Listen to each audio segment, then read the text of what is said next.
Hello, everyone, and welcome to today's live on Sampoorna Ahara. We're so happy to be back and have you back with us. Today, we are going to be discussing something that we get asked a lot: how to bake eggless cakes. There is a whole science when it comes to baking, and it's even more complex when we talk about baking whole food plant based cakes and breads. That's right.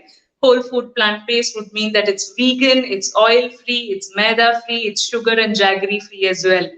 Hold on, then what goes into the cake?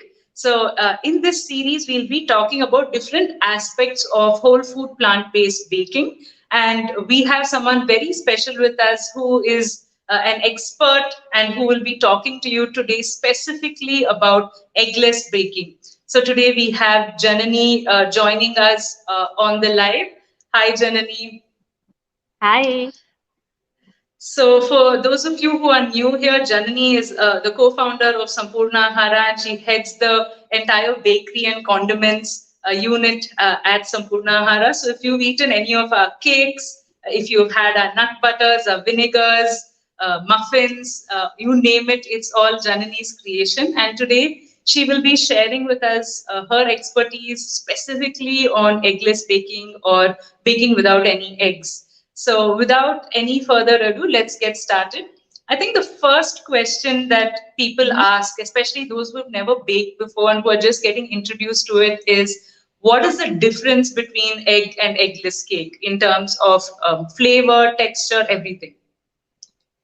Um, it's a bit of a trick question, right? Because if you do your job right, there's no difference.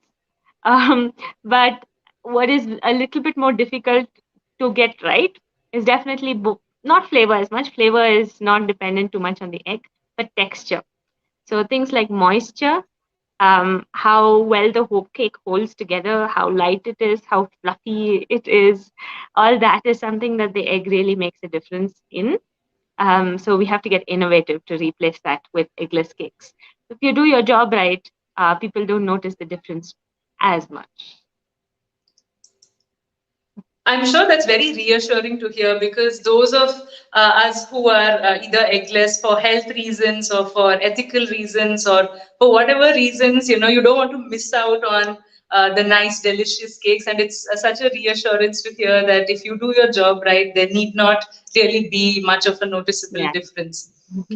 So I think the for people who start baking, right, you see that eggs are basically the binding. One of the roles is that it Mm. plays as is the one of the roles it plays is as binding agent. So what is the replacement? So when we're talking about eggless cakes, what are the replacements that you use for the same?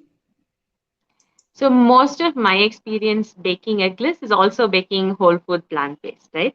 So I wouldn't be using replacements like curds that other people might be using.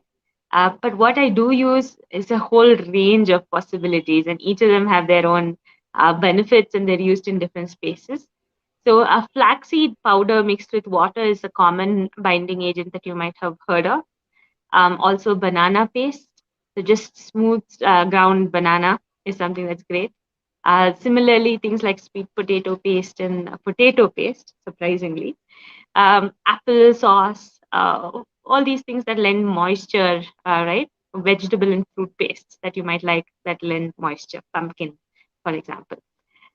It's also possible to use nut butters for the replacing the fat that you might find the like sort of melt in the mouth moisture that you might want in your cakes.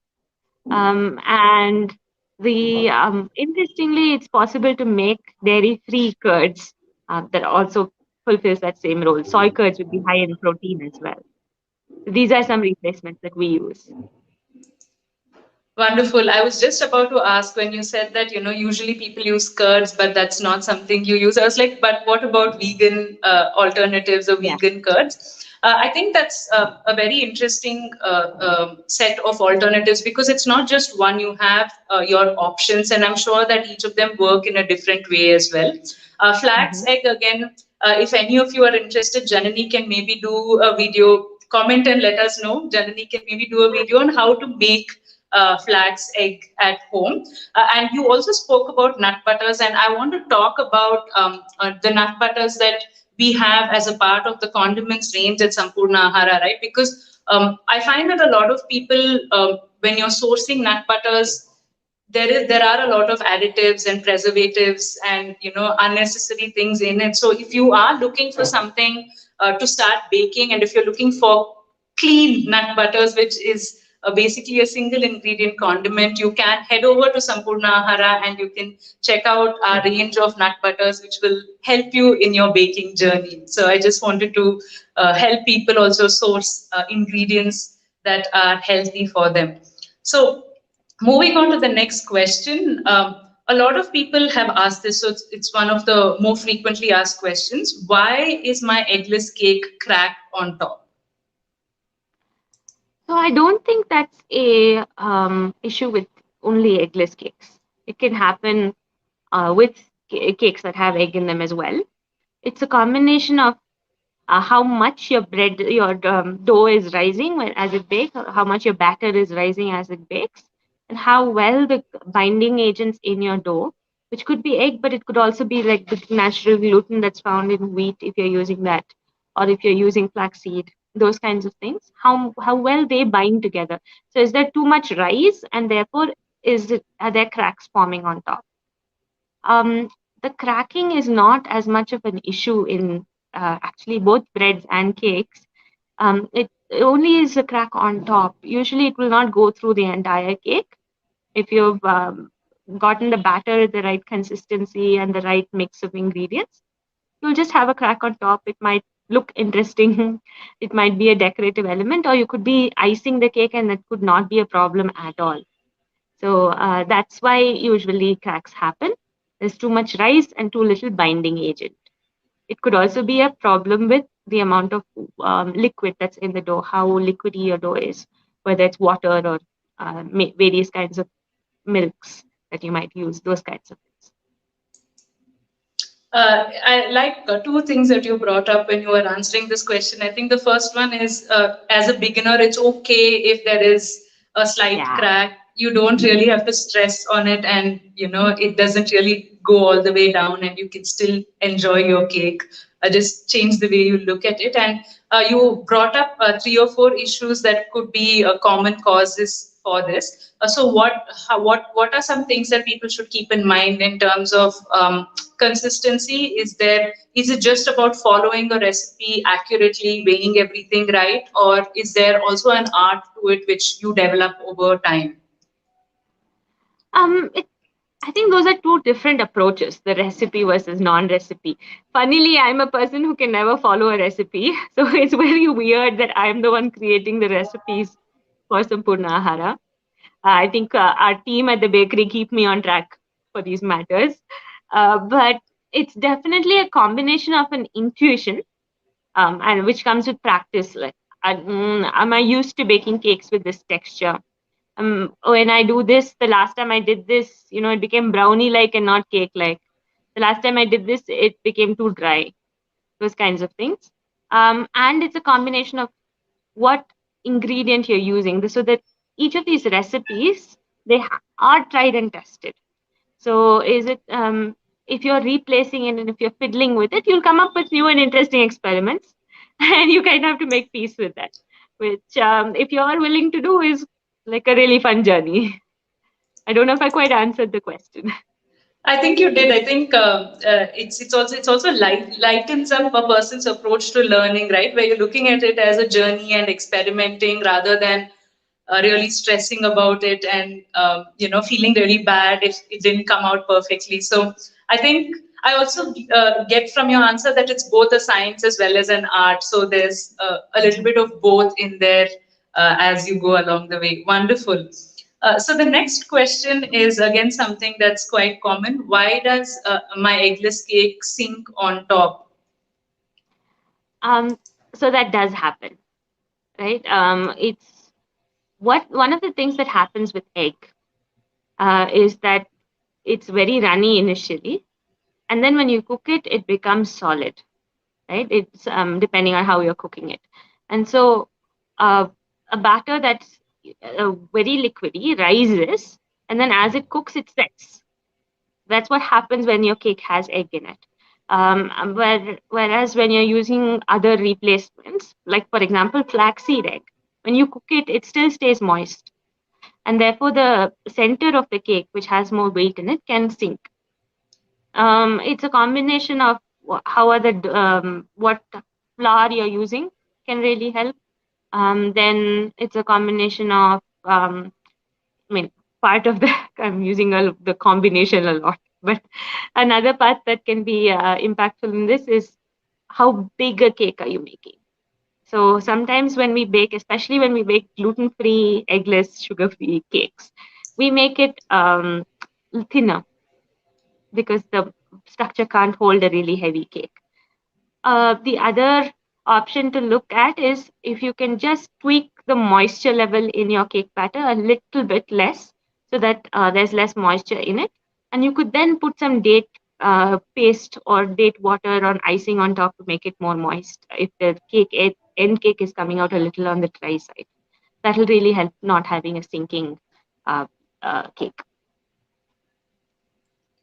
I this Wonderful. reminds me This reminds me of one egg replacement that I forgot to mention, which is actually quite brilliant.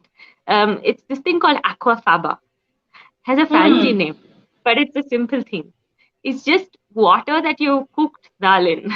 Aqua water, Okay. faba bean. Okay. So the if you're cooking chana, especially Kabuli chana, which has a very nice neutralish taste, if you're cooking it in a pressure cooker and you have that little liquid that's left over, right? Let your chana sit in that liquid in the fridge overnight and then pull out the cooked chana and use that liquid, which will become nice and thick from the proteins in the dal, as a replacement for egg whites. So that is also something that works to help with sinking cakes. If you replace the water with aquafaba, it really helps. Wonderful. That's really interesting, right? A dal water. Who would have thought that that would be Yeah. an ingredient in cake of all things? I think if people who are listening to this, if you want to try an eggless cake, which is also whole food plant based, so it's also maida free, oil free, sugar and jaggery free and vegan, you can head over to Nutrition Science. We have a couple of recipes. One is a lovely Christmas cake recipe that a lot of people have tried and loved. So you can follow those steps to get started. It's a relatively easy recipe and it's really, really flavorful. So if you're listening to this and saying, oh my God, I really want to get started, there's a recipe for you that will help you get started right away. So moving on to the next question, why is my eggless cake crumbly? That comes back to this moisture thing that you're talking about. There's really a fine line there. If your batter is too moist or too dry, it does impact the cake. Couple of things that can help you keep the batter thick but moisture inside the cake. Add a fruit or vegetable puree because that's something that when it cooks, it doesn't dry. A banana works really well. If you don't want a banana taste, sweet potato is also a nice neutral puree that you can use. So is apple.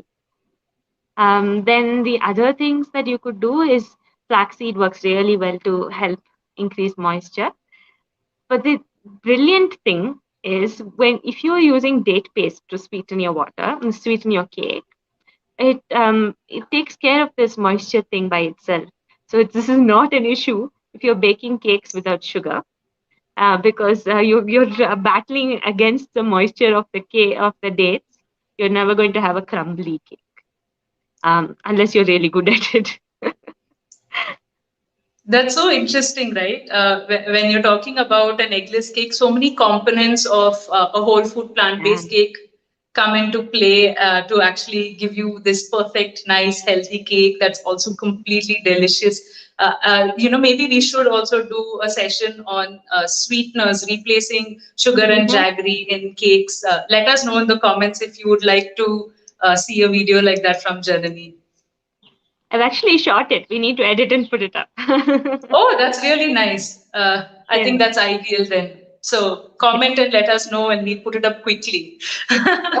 So the next question is why is my eggless cake not fluffy?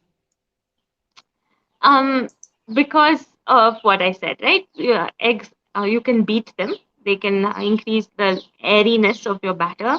They can increase the liquid, sort of the moisture of your batter, while still allowing your end product to set really well. And the best thing to replace it if you want a fluffy cake is aquafaba. It actually beats like egg whites. So if you use it, doesn't it takes a lot longer. So I wouldn't recommend trying it with your hand whisk. Instead, if you can take an electric whisk and try beating your egg white batter with a little bit of some flour that you can use to stabilize it, added instead of sugar powder every now and then. It sets into this really fluffy thing. People have actually made meringues and um, mousses, a whole bunch of things out of aquafaba.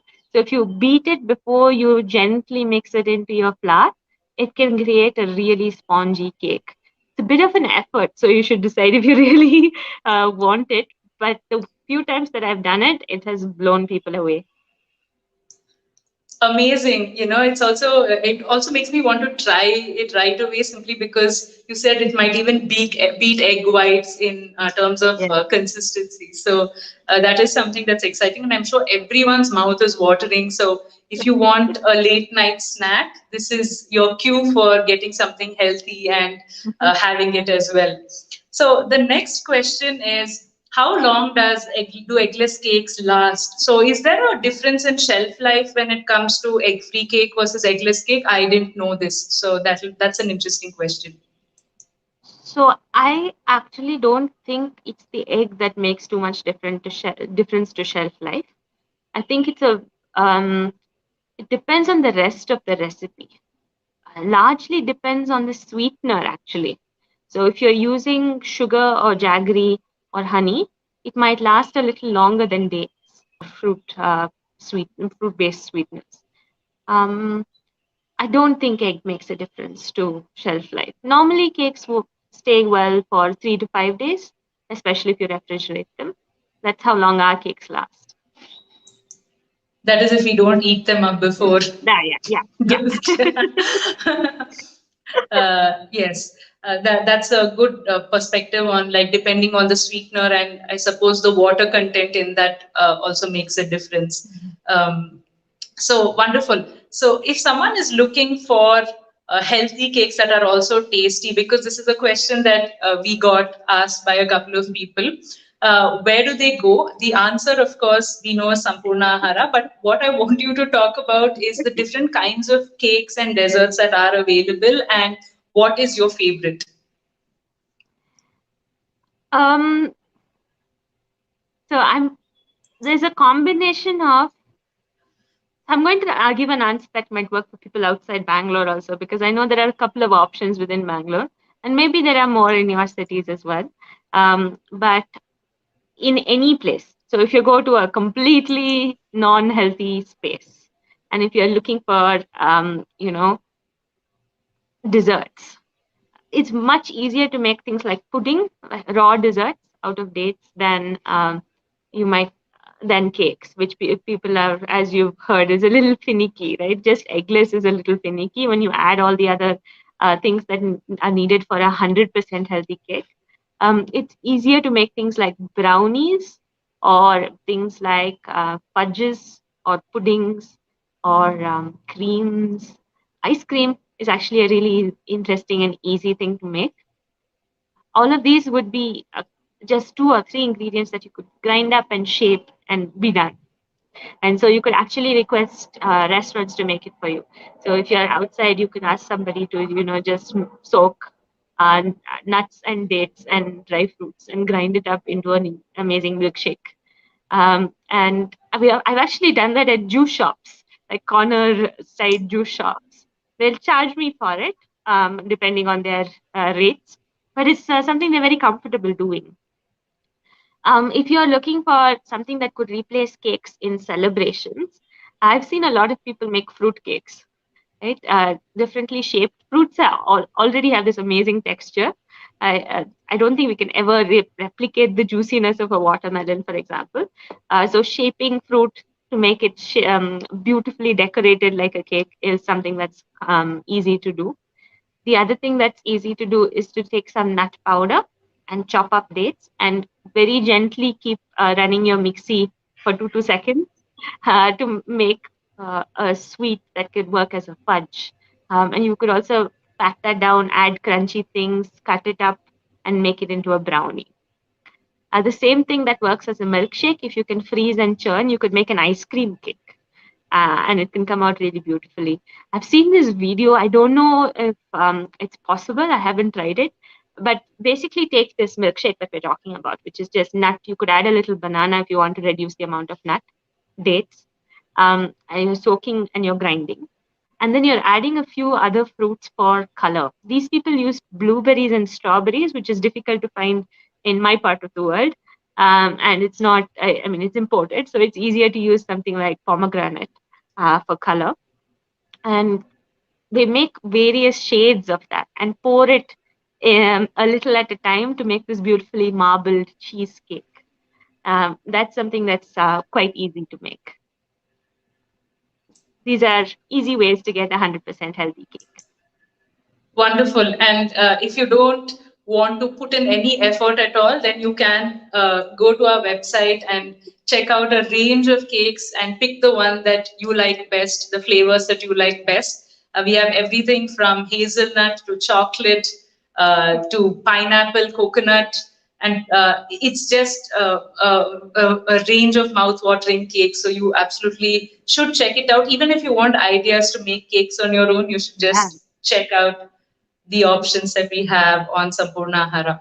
So we'll finish this live with this last question. If someone, we've gone over a lot of tips, we've gone over a lot of inputs when it comes to baking eggless cakes. So what are some top tips that you would recommend that people keep in mind when they're baking their first eggless cake? Hmm.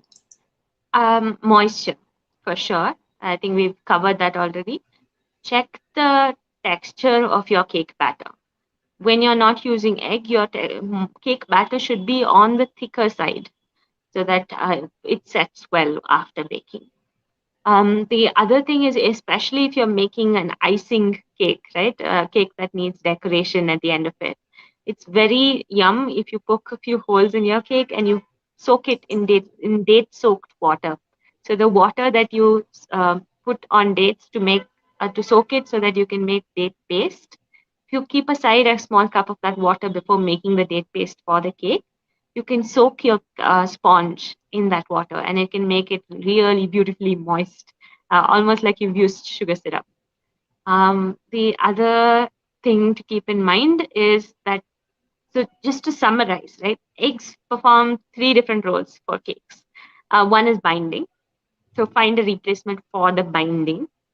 It could be flaxseed eggs. It could be some people use things like xanthan gum or psyllium husk, which is isabgol in India. That's what it's called. Then moisture. Again, flaxseed would work. Banana would work. Isabgol works well. Um, then the last thing is sponginess and structure. For that, nothing beats aquafaba. But you could also rely on your baking powder, which I would recommend you use aluminium free baking powder, and your flour to cause the rise. You could depend on them to cause the rise, and you can just focus on the moisture and the binding. I hope that helps. Wonderful. I think that's. I think people should keep their notepads ready to take notes before they start baking because there is quite a bit to keep in mind. There is a lot of juggling that one needs to do, especially if you're a first-time baker and if you are just starting out. You were going to say something? Yeah. So the funny thing is, I never baked with eggs. Right? I've been whole food plant based for 10 years, and before that we've been healthy for a few years before, right? So as a baker, my almost my entire experience is with these things, and so it's natural for me to reach for the banana paste instead of the egg. And so I think it's a question of normalizing. It's a question of becoming familiar. Absolutely, well said. Normalize, and maybe people should discover the various ways of using these substitutes and alternatives to get different flavors and share it with us as well. So do share your experience if you have baked whole food plant-based, or even if you're just starting out and you're trying your first eggless cake, do share your experience. We'd love to know. We'd love to also guide you on your journey and give you tools to make it easier for you to bake. Thank you so much, Janani. I think this was a very informative session, and I'm sure people will want more in terms of learning how to bake without various other unhealthy or or processed ingredients. And we will be coming out with more videos around this topic soon as well. So thank you so much. Thank you. So that brings us to the end of today's live on Sampoorna Ahara. So if you are looking at learning more and and understanding more about a whole food plant-based diet, not just cakes, we talk about various different aspects of a whole food plant-based lifestyle. We also talk about recipes, we talk about oil-free snacks and sugar-free sweets. There's a whole lot of videos coming up as well. If you are new here, don't forget to subscribe. Also hit the bell icon so that you get a notification every time we go live or every time a new video comes up. If you found this video useful and if you think it'll benefit others, feel free to share this video with your friends and family as well. We wish you good luck when you start off on your journey of whole food plant-based baking, and we hope that the tips that we are giving you help you in this as well. So thank you for joining us. We'll see you in the next video.